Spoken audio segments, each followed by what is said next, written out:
Samajwadi party के प्रदेश अध्यक्ष श्यामलाल पाल बुधवार को सहारनपुर पहुंचे। यहां उन्होंने पार्टी कार्यकर्ताओं के साथ बैठक कर संगठन को मजबूत करने और सपा की नीतियों को जन जन तक पहुंचाने का आह्वान किया। उन्होंने कार्यकर्ताओं में 2027 विधानसभा चुनाव को लेकर जोश भरते हुए प्रदेश में समाजवादी पार्टी की सरकार बनने का दावा किया। मीडिया से बातचीत के दौरान श्यामलाल पाल ने केंद्र और प्रदेश की भाजपा सरकार पर जमकर निशाना साधा। उन्होंने आरोप लगाया कि भाजपा सरकार की नीतियों से जनता परेशान हो चुकी है और प्रदेश में भ्रष्टाचार चरम सीमा पर पहुंच चुका है। पाल ने आरोप लगाया कि मंदिरों से चंदा चोरी हो रहा है और परीक्षाओं में पेपर लीक किए जा रहे हैं। उन्होंने कहा कि भ्रष्टाचार के खिलाफ आवाज उठाने वालों के खिलाफ कार्रवाई की जाती है। पाल ने प्रदर्शनकारियों पर आंसू गैस छोड़ने और छात्रों पर लाठीचार्ज किए जाने का भी आरोप लगाया। सपा प्रदेश अध्यक्ष ने दावा किया कि 2027 के विधानसभा चुनाव में प्रदेश की जनता समाजवादी पार्टी के पक्ष में मतदान करने के लिए तैयार है। उन्होंने कहा कि जनता अखिलेश यादव को दोबारा उत्तर प्रदेश का मुख्यमंत्री बनाने का मन बना चुकी है। उन्होंने पार्टी कार्यकर्ताओं से संगठन को बूथ स्तर तक मजबूत करने और समाजवादी पार्टी की नीतियों और उपलब्धियों को जनता के बीच पहुंचाने की अपील की। पाल ने कहा कि कार्यकर्ताओं की मेहनत और जनता के समर्थन के दम पर 2027 में प्रदेश में समाजवादी पार्टी की सरकार पूर्ण बहुमत के साथ बनेगी। होता चुनाव में गठबंधन होता, चुनाव में एक मंच पर चुनाव जब आता है, जब सूचना जारी हो जाती है तो सब नेता एक मंच पर अलायंस के आ जाते हैं। अभी सब अपने अपने संगठनों को लेकर के अपनी मजबूती के लिए सब काम कर रहे हैं। क्या कहें, कल रेड हुई आजम खान के 10 ठिकानों पर, कहीं ना कहीं लगातार टारगेट किया जा रहा है उनको। आपकी पार्टी को गृह मंत्री बनाने की बात कर रही है उन्हें सरकार बनने पर, हालांकि 2019 के चुनाव भी लड़ सकते। क्या कहेंगे इस पर? देखिए, समाजवादी विचारों के लोगों ने सदैव हर समाज के लोगों का सम्मान किया है, हर समाज के लोगों को इज्जत दिया है। भारतीय जनता पार्टी इस देश में नफरत का खेल खेला है। नफरत के हिसाब से उन्होंने हर धर्म को, जातियों को अलग अलग टुकड़े में भी बांटने का काम किया है। जितने भी शोषित, वंचित, पीड़ित समाज के लोग हैं, जिन्हें दर्द है, पीड़ा है, तकलीफ है कि भारत का संविधान हमारी आत्मा है, हमारा हथियार है, संजीवनी है, ऐसे लोगों को दर्द है भारत का संविधान जो खतरे में डाल दिया गया। उस मुहिम में समाजवादी पार्टी सामाजिक न्याय के रास्ते पर चल रही है। इसीलिए जाति जनगणना देश का प्रमुख आधार है, सभी जातियों का विकास हो, इसलिए जातियों की संख्या गिन लेनी चाहिए।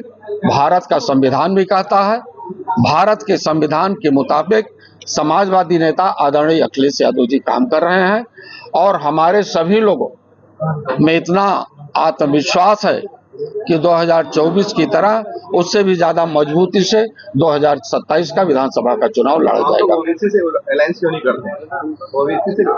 करते आप लोग? अलायंस का सवाल माननीय राष्ट्रीय अध्यक्ष जी के ऊपर है। अध्यक्ष जी, आपने कहा कि पार्टी जो है चुनाव को लेकर विचार विमर्श कर रही है, लेकिन अगर हम देखें मुख्यमंत्री लगभग प्रदेश के हर जिले में जाकर, मंडलों में जाकर चुनावी सभाएं कर रही है, तो क्या पार्टी चुनाव की तैयारी को लेकर पिछड़ नहीं गई है? सवाल ही नहीं उठता है। समाजवादी पार्टी पिछड़ने वाली नहीं है। 2024 को आपने देखा है, बड़ी बड़ी रैलियां इन लोगों ने किया है, रोज घरों में फूट डाली है, लेकिन जनता आज अपनी नौकरियों के लिए 2 करोड़ नौकरियों का जवाब मांग रहा है। एक जवाब दे पा रहे हैं कि 2 करोड़ नौकरियां नहीं, आप सहारनपुर जनपद में बता दो, जिस विधानसभा में हम बैठे हैं, 2 नौकरी किसी को मिली हो तो बता दें। 15 लाख खाते में आएगा, जनता इंतजार कर रही है। 15 पैसा किसी के खाते में आया हो तो उसका जवाब दे दें। ये जनता हिसाब मांग रही है और जनता गली कूचों में जाएगी तो सवाल करेगी कि बताओ 2 करोड़ नौकरियां कहां चली गई, बताओ 15 लाख रुपए कहां चला गया। ये झूठ का पुलिंदा जो 15,000 रुपए महिलाओं को खाते में दे देंगे। महिलाएं आज उनसे सवाल करिए, उनके प्राइमरी विद्यालय बंद कर दिए गए। उत्तर प्रदेश से 26,000 प्राइमरी स्कूल बंद कर दिए गए। गरीबों को सांस लेने का अवसर नहीं है। उनके बच्चे गरीबी की बेदहाली की वजह से उन्हें प्राइमरी स्कूल भी न मिल सके। अब ये जनता सीख चुकी है भारतीय जनता पार्टी के गलत कारनामे से। सामंतवादी देश से हटेगा, पूंजीवाद समाप्त होगा और गरीब अपना इतिहास खुद लिखेगा बाबा साहब डॉक्टर अंबेडकर का संविधान बचाकर। तो क्या मुद्दे रहेंगे 2027 में? हमारे मुद्दे वही हैं, पेपर लीक मुद्दे हैं। नौजवान आंख फाड़ फाड़ करके मेहनत किया, किसान अपने बेटी बेटे को पढ़ाया, और जब पेपर डॉक्टर बनने का वक्त आया तो उसका पेपर लीक हो गया। एक बार पेपर लीक नहीं, 22 बार केंद्र सरकार की ने पेपर लीक करवाए। नीट की परीक्षा का, प्रोफेसर बनने की परीक्षा का, उत्तर प्रदेश की सरकार ने 20 परीक्षाओं का पेपर आउट करा। छोटी छोटी नौकरी, पुलिस की भर्ती, प्राइमरी टीचर्स की भर्ती में इतना बड़ा गैर इंसाफ कि आम जनता, किसान का बेटा, मजदूर का बेटा, बेटी वो टीचर्स भी न बन सके, वो डॉक्टर न बन सके, वो सिपाही तक न बन सके। ये भारतीय जनता पार्टी की नीयत अब नहीं चलने वाली है।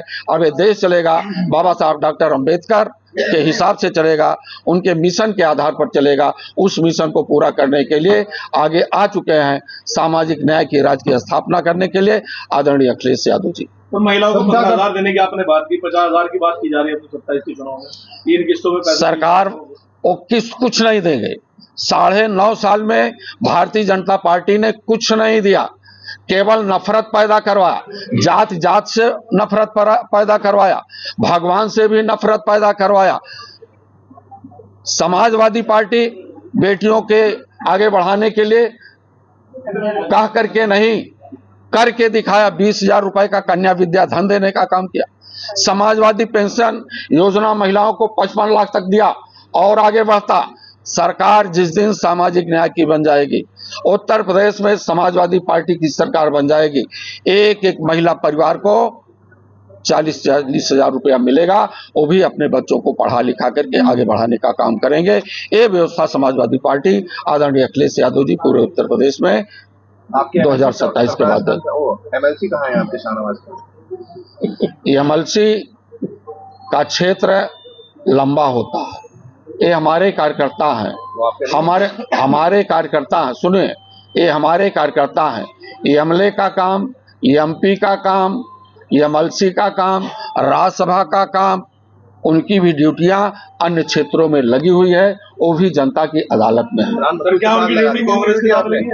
कांग्रेस की ड्यूटी इमरान मसूद के साथ लगा दी क्या आपने? एमएलसी शाहनवाज खान की ड्यूटी कांग्रेस के साथ है। समाजवादी पार्टी के नेताओं की ड्यूटी आम जनता में हमारा जनबंधन है, वहां पर है। ज्यादा लगा दी लग रहा है आपने ड्यूटी। आपने लगा दिया होगा, हमने तो नहीं लगाया। धन्यवाद। आप किसान को पहुंचे हैं, क्या कुछ लक्ष्य को टटोला है कार्यकर्ताओं की? 2027 का चुनाव है, गहमा गहमी बहुत है समाजवादी पार्टी के अंदर, क्या कहेंगे? आप लोग इधर शांत रहो तब फिर बात। हाँ, चीज बताएं। 2027 का चुनाव आ रहा है, सहारनपुर आप पहुंचे हैं, क्या कुछ कार्यकर्ताओं से बातचीत हुई है मीटिंग के जरिए? क्या कुछ लक्ष्य को टटोलने का काम किया? समाजवादी पार्टी चुप रहिए के सभी हमारे शानदार कार्यकर्ता यहाँ पर उपस्थित हैं। हमारी ये मीटिंग कार्यकर्ताओं को संगठन के लेकर के है। हम 2024 के लोकसभा के चुनाव में भारतीय जनता पार्टी को उत्तर प्रदेश से शिकस्त दिया है और हमारे कार्यकर्ताओं में इतना बड़ा उत्साह है कि उस उत्साह को 2027 के विधानसभा के चुनाव में एक अच्छा परिणाम समाजवादी पार्टी और सामाजिक न्याय के लिए देंगे और भारतीय जनता पार्टी को हटाने का काम करेंगे। हमारे सभी संगठन के लोग इस बात के में लगे हुए हैं कि 2024 के लोकसभा के चुनाव से भी ज्यादा और मजबूती से 2027 का चुनाव लड़ा जाए, अपने संगठन को और मजबूत बनाया जाए। उन्हीं सब विचारों को लेकर के हमारे कार्यकर्ता आपस में विमर्श कर रहे हैं। ये बताइए, आपका गठबंधन है कांग्रेस के साथ कि खत्म हो गया? इंडिया अलायंस कांग्रेस के साथ, इंडिया अलायंस के साथ कई पार्टियां। आपका कांग्रेस सांसद लगातार सवाल उठाते हैं वो गठबंधन को लेकर, और आपकी तरफ से कोई प्रतिक्रिया नहीं आती हालांकि, लेकिन लगातार सवाल उठते हैं, चाहे वो अजय राय हो या क्या कहेंगे? अब उनका नेतृत्व समझे, उनके बारे में हमारे सभी लोग अपने नेतृत्व में आस्था रखते हैं, विश्वास रखते हैं। हमारा राष्ट्रीय नेतृत्व जिस प्रकार से कहेगा, हमारे संपूर्ण नेता, संपूर्ण कार्यकर्ता, संपूर्ण लोग उसी तरह से उनके आदेशों का पालन करते हुए काम करेंगे। है वो आपके जो सिटिंग विधायक को नहीं हराने। सहारनपुर दौरे के दौरान श्यामलाल पाल ने पार्टी पदाधिकारियों और कार्यकर्ताओं के साथ संगठन की मजबूती को लेकर चर्चा की। उन्होंने कार्यकर्ताओं से आगामी विधानसभा चुनाव को ध्यान में रखते हुए सभी से सक्रिय होने और पार्टी की नीतियों को घर घर तक पहुंचाने की बात कही। अपनी राय हमें कमेंट में जरूर बताएं और ऐसे ही लेटेस्ट अपडेट्स के लिए हमारे चैनल रॉयल बुलेटिन को लाइक, शेयर और सब्सक्राइब करना ना भूलें।